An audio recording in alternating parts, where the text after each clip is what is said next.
You know, it's really sad, subhanAllah, a lot of Muslim foreigners who come to Western countries in pursuit of a better quality of life, be it in education, financial, or otherwise, it doesn't matter. But along the ways, in pursuit of that better quality of lives, they give up a large chunk of themselves, but slowly and steadily they end up losing themselves entirely along the way. You see, subhanAllah, and their desperate attempts to integrate with the society that they find themselves in, to adopt their philosophies, they give up on their own. They lose their values, their morals, their deen, their Islamic compass. But what happens is they no longer integrate, but rather they assimilate, where they no longer identify as Muslims of their own heritage and culture, of their own former glory, but rather they've given up on themselves and they've lost their dignity along the way, that they become so lost, subhanAllah, in poor attempts to try to fit in with a people who disregard them.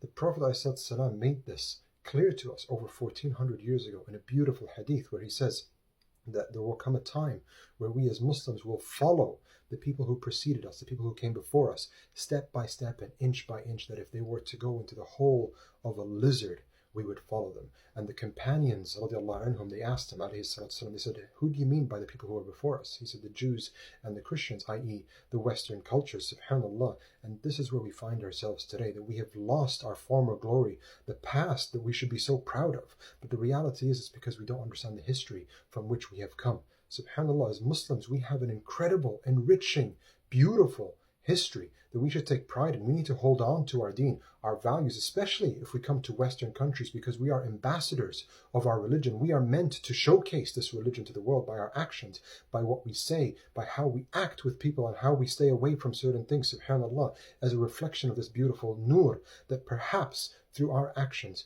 and our speech, we can reflect that nur from Allah onto those around us and help them come out of the darkness of the societies that they live in today that are corrupted by evil, subhanAllah, and into the beautiful nur of Allah. This is your and my responsibility as Muslims, especially as Muslims who go to Western countries. We need to hold on to our deen and not try to give up on that in poor attempts, in miserable attempts, in desperate attempts to fit in with a society who have no regard for us as Muslims, subhanAllah, but rather would respect us for holding on to our deen. And regardless of all of that, we do this for the sake of Allah, to spread the message and to hold on to our values, that perhaps by God's will, grace and mercy, we bring up a generation of true men and women who understand their history and can embody that religion, subhanAllah. May Allah grant us hidayah and teach us truth from falsehood, and grant us the ability to pursue truth wherever we are. Barakallah fikum. Take care. Assalamu alaikum.